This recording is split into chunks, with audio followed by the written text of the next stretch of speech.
In the 1800s, the world was filled with change. The mutiny by the Bengal army was suppressed and Britain took over direct government of India from the East India Company. Mahatma Gandhi still lived in South Africa, and Tagore had not yet written Gitanjali. In America, the first telephone message was transmitted, and in Britain, the first electric light turned on. Charles Darwin published The Origin of Species, and the theory of evolution was born. Wilhelm of Prussia was proclaimed Emperor of Germany. The Civil War ended in America, and slavery was outlawed. In Sindh, India, a son was born to the Kripalani family. He was named Lekraj, and he was an ordinary boy, the son of a schoolmaster. The boy grew up to be a good man, a kind man, an honorable man. He was called Dada as a sign of endearment and respect. Dada means elder brother. Although an ordinary man, he was full of many special qualities. His charisma attracted many. Everyone felt the natural humility and sincerity of his nature. He was highly reputed in his profession. Through hard work and honesty, he achieved a position among the wealthy. He was a rare person whom everyone loved. His family, his friends, his neighbors, his business contacts, everyone. He was married and had children. He lived with his family in a community in which he was highly regarded. He was an ordinary human being fulfilling his duties and responsibilities with honesty and love. He was a jeweler, a successful businessman of diamonds and precious jewels. The kings and maharajas of the native states of India, as well as the British Viceroy, became his clients and close friends. His pure nature and conduct won the trust of the royals. He was invited to the royal court functions and was offered the utmost respect. He was a great devotee. Just like most of us, he believed in a higher presence and had a sincere wish to reach him. As a seeker of truth, he encountered many scholars whose advice he sought and respected. He set aside time to go on pilgrimages. His philanthropy and charitable activities were very well known. By now, it was 1936 and he had turned 60. Although the thought of retiring did cross his mind, he decided to go on with his business for a few more years. One day, the light touched him and entered his mind. In time, he learned that this light was not his. This light was other, and it came from some distant place where the rules of physics hung balanced, and time meant something else entirely. He experienced a sense of heightened perception, a new clarity of mind and vision. He went beyond all consciousness of his body. He was a pure soul, pure light, afloat in an ocean of bliss. He had a vision of the eternal form of the Supreme Soul, a point of light. And then he saw a divine vision of total transformation of the old world and an establishment of a new world, a golden aged world, a land of total purity, peace, happiness, and prosperity. The light revealed himself as the Supreme Soul, the Supreme Father, the Supreme Light, Shiva. The light said to him, Nijananda Swarupam Shivoham Shivoham. The ever blissful one, I am Shiva, I am Shiva. Jnana Swarupam Shivoham Shivoham. The knowledgeful one, I am Shiva, I am Shiva. Prakasha Swarupam Shivoham Shivoham. The supreme light, I am Shiva, I am Shiva. All of this did change him. However, he did not understand the depth of anything. It laid a new understanding gently in his mind, and he saw things he never thought he would see. He learnt about eternity and immortality and consciousness. Things that seemed important no longer mattered, and he gave away his old life and the things that went with it. Unusual things began to happen when he would look at people. Some of them would have visions of paradise or of a divine being. To understand all that was happening, he took leave from business and spent long hours in solitude, thinking of the light and what was being said to him. Finally, he understood that the Supreme Father was guiding him to do all this in preparation for his future role. He started to understand slowly that God had descended and taken support of his body to give knowledge of Raja Yoga and perform divine actions to establish a new world once again. The Supreme Light changed Dada's name to Brahma Baba. Brahma Baba's self-identity also transformed to that of a father, and he started to relate to everyone as his children. Brahma Baba realized at last there is only one Sadguru, the true Guru, and that is God Himself, the Supreme Soul. Only the one Supreme Soul can be the bestower of divine knowledge and a divine intellect. Only that one soul can be the purifier, the ocean of bliss. The Supreme Soul is the one soul that never takes a body of its own and never enters karmic relationship with matter. The light sculpted his thoughts and cleaned away the last shadows. What he learned, he taught.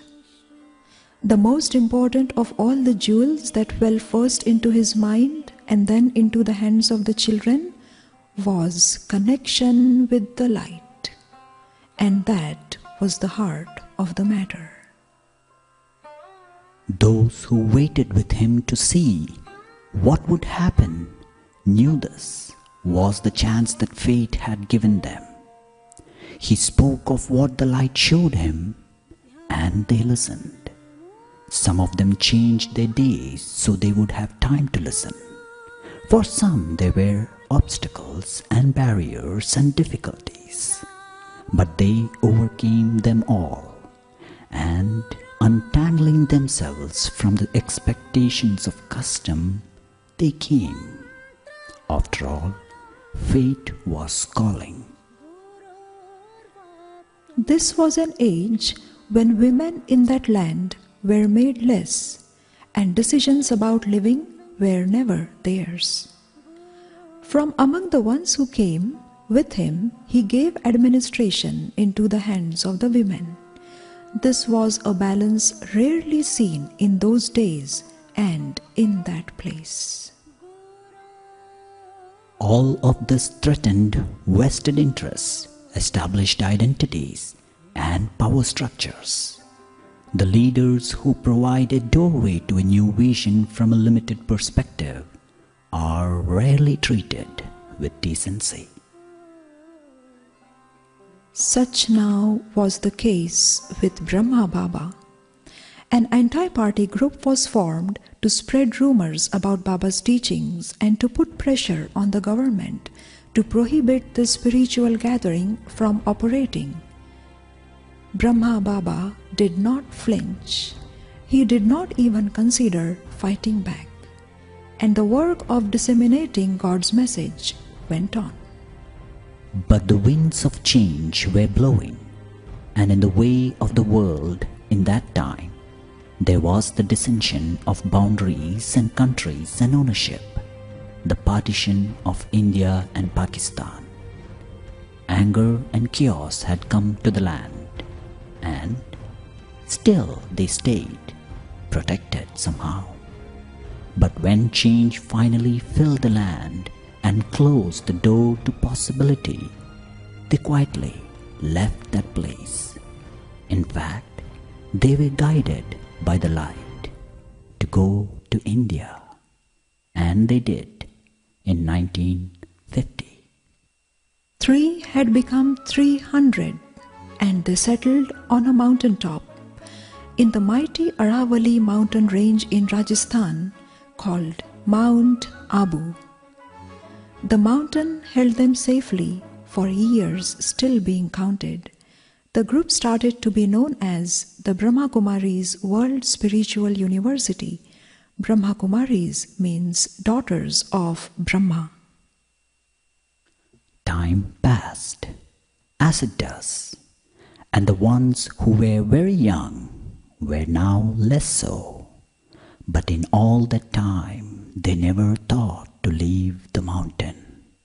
They received direction from the light to expand, because by now the ocean had made each one of them into rivers, deep spiritual rivers. The word spread far and wide in India and through the world. All through this journey, Brahma Baba inspired everyone by constantly remaining serene and pure. He bestowed happiness to everyone by using his body, mind, and wealth in a worthwhile way. He fulfilled responsibility towards everyone with soul-conscious love. He was always light, and his mind was carefree. His slogan was, "This is the Supreme Father's responsibility, not mine." He did not think about what would happen or how it would happen. Whenever the Supreme Light gave a signal, Brahma Baba carried out the action. He was never affected by ego or fear in the face of praise or defamation. Brahma Baba provided every facility and comfort to the children. By seeing his untiring and ever happy face, others took heart and renewed their energy. Although the road they traveled together was steep, though many difficulties came, no one ever gave in, as Baba instilled unshakable strength and courage in all. Though he was old in years, he was the most playful yogi of them all. If children would be doing any laborious job, he would come and lighten up the atmosphere. His presence made souls happy. He worked long hours, efficiently performing every type of service. His spirit of service, of humility and dedication became the practical ideal of everyone. He taught souls how to cooperate. Even in the midst of work, he would contemplate knowledge, so that wisdom multiplied and remembrance became constant and natural. He demonstrated the method of complete soul consciousness. Baba would take children out for a walk and remind them of the spiritual pilgrimage. He was himself well past 80 years of age, but he would walk faster and more than most of them. Though busy in many projects, Baba used to write letters by hand and with great love. His life became a living laboratory on the field of action to experiment with spiritual knowledge. Brahma Baba became the person who embodied the purity and truth of the Father's teachings and directions, and reached his highest spiritual stage of complete soul consciousness and total divinity. As his last moments came close, he became incorporeal, egoless, and voiceless. He is an example the Supreme Father created to demonstrate the transformation of a soul from darkness to light. On 18 January 1969, at the age of 93, Brahma Baba achieved the final stage of perfection. He attained the angelic stage and left his body behind. Like a bird, he flew away in a second and reached the angelic realm in his body of light. His final conquest in the corporeal world was victory over death and conquering of attachment. His final stage was the remembrance of one. No one ever thought of a time without Brahma Baba, but losing him never meant they lost the light, for the light was separate and would never finish, any more than time itself would stop. And still they had a pledge to keep spreading light until the whole world is filled with light. How many souls need to turn on their lights to attain the critical mass, and the whole world will light up. The day may come soon when just one more person is needed. Just one more soul will tip the balance that measures light against dark. In that instant, the world could change. It does not have to be someone with great wealth and influence. It doesn't have to be someone famous or revered. It just has to be someone.